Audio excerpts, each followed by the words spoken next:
The gastrointestinal tract of an avian is unique in comparison to those of mammals. It contains an intestinal tract that is shorter than that of mammals. The digestive tract begins with the mouth. Chickens don't have teeth or jaw muscles. Instead, they use a lightweight beak to swallow food particles whole. These particles are later broken down by the ventriculus or the gizzard, which is located within the body cavity. The upper beak is covered in hard keratin. Next is the tongue, which is used for collecting, moving, and swallowing food. The tongue, which is covered in lateral barbs, is used to brush food to the back. Salivary glands are less developed in birds, but are present at the roof of the mouth. They secrete mucus, which lubricates the food and allows it to move down the esophagus. Taste buds are located in the upper beak and are also in small numbers on the anterior of the tongue. Chickens have up to 300 taste buds. Behind the tongue is the laryngeal mound that contains a narrow slit that opens into the glottis of the larynx. Its function is to aid in moving food toward the esophagus during swallowing. The esophagus of a chicken is a thin-walled, expansive tube that transports food from the mouth of the pharynx to the stomach. As food is moved towards the back of the tongue, the choana reflexively closes. In the pharyngeal phase, the infundibular mound and glottis close. The tongue is moved backward, and the esophagus is moved forward, decreasing the distance between the oral cavity and the esophagus. The avian esophagus allows birds to swallow their food whole. Its walls are made up of 4 layers: mucosal, submucosal, muscle tunic, and the serosal layer, which contains only smooth muscle cells. In addition, the esophagus is divided into 2 sections: the cervical near the beak, and the thoracic region near the crop. The esophagus is lined with epithelium tissue, which contains mucus glands. These glands are more numerous in the thoracic esophagus while being absent in the cervical region. Food is moved through the esophagus via the excitement of the myenteric plexus nerve rather than the muscles. In the chicken digestive system, the crop is an extension of the esophagus. It's a thin-walled pouch at the base of the thoracic section of the esophagus. The walls and lining of the crop are made up of the same 4 layers as the esophagus: the mucosal, submucosal, muscle tunic, and the serosal layer. The main function of the crop is to hold food in storage until it can be released to the stomach or the proventriculus. The crop fills only after the proventriculus is full.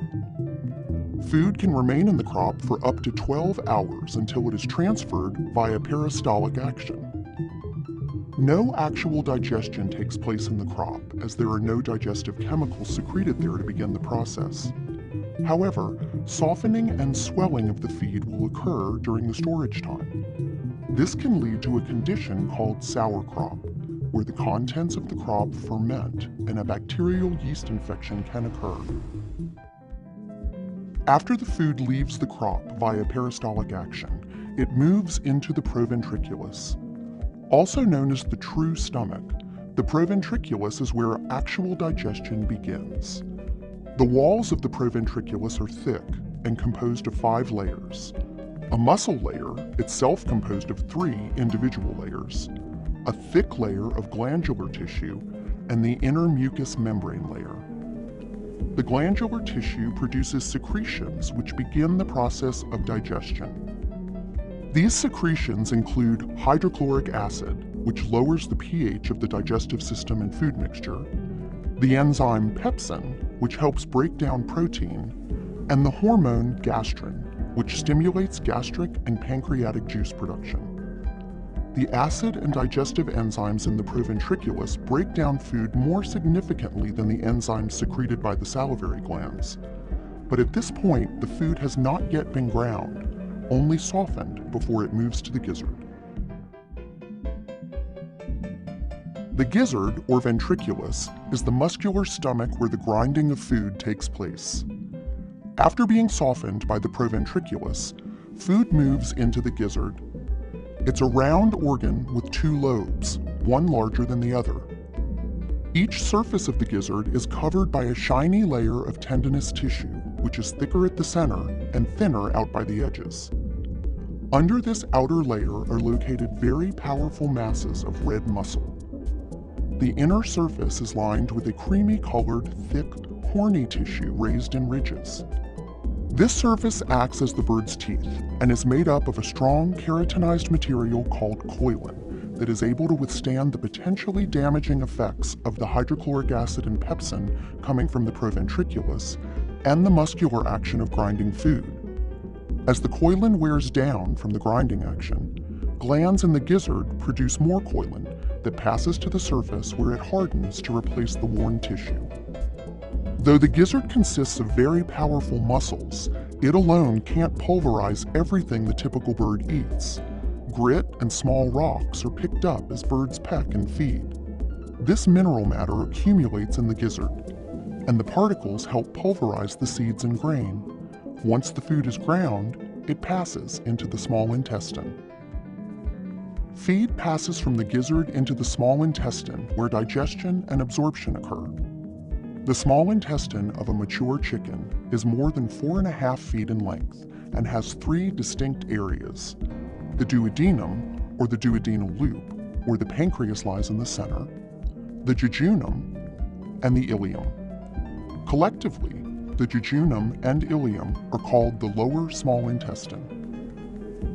As food leaves the gizzard and enters the duodenum, hormones are released which signal the pancreas to release digestive hormones and bicarbonate. This acts to dilute the hydrochloric acid from the proventriculus. The enzymes trypsin and chymotrypsin digest proteins. Amylase breaks down carbohydrates, and lipase breaks down fat. Insulin and glucagon, hormones that maintain blood glucose, are also produced in the pancreas. All these combine with bile from the gallbladder in the common bile duct to continue the digestive process. The saturated and ground up food mixture known as chyme moves through the jejunum and then through the nearly 4 feet of ileum, where most of the released nutrients are absorbed. Inside the small intestine, villi, flexible finger-like protrusions, line the inner wall, providing needed surface area for adequate absorption of nutrients like glucose, calcium, and vitamin B12, and remaining products of digestion not absorbed elsewhere. The large intestine, at 4 inches in length, is actually shorter than the small intestine. It runs in a nearly straight line below the vertebra and ends at the cloaca. Sometimes this section is referred to as the colon. The last of water reabsorption occurs in this organ, creating and storing undigested waste material that is eventually excreted through the cloaca. The ceca are 2 blind pouches located where the small and large intestines join. Some of the water remaining in the digested material is reabsorbed here. Additionally, any remaining coarse materials are broken down in the ceca through fermentation. During this fermentation process, the bacteria in the ceca produce several fatty acids, as well as the 8 B vitamins: thiamine, riboflavin, niacin, pantothenic acid, pyridoxine, biotin, folic acid, and vitamin B12. Because the ceca are located so close to the end of the digestive tract, however, few of those produced nutrients are absorbed and available to the chicken. The large intestine connects to the front part of the cloaca. This organ is a flexible cavity that represents the junction of the digestive and urinary tracts. In hens, the reproductive tract also joins at the cloaca. Here, digestive waste mixes with urinary waste and passes out of the body through the vent. The cloaca in chickens is also flexible enough to accommodate an egg passing through it from the reproductive system.